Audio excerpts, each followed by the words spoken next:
If you're encountering the Xbox Series X Cloud Save Error 2025, follow these steps to resolve the issue quickly. This guide will help you troubleshoot and fix the problem effectively. Step 1. Check Xbox Live status. Visit the Xbox Live status page to ensure there are no ongoing service outages.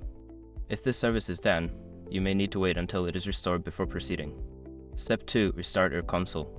Power off your Xbox Series X completely by holding the power button for 10 seconds. Wait a few moments, then turn it back on. This can help refresh the system and resolve temporary glitches.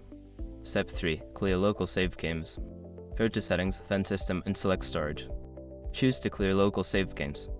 This will not delete your cloud saves but can help resolve syncing issues. Step 4. Re-sign into your Xbox account. Sign out of your Xbox account and then sign back in. This can refresh your connection to Xbox Live and may resolve any authentication issues related to cloud saves. Step 5. Check for system updates. Navigate to Settings, then System, and select Updates. Make sure your console is running the latest software version.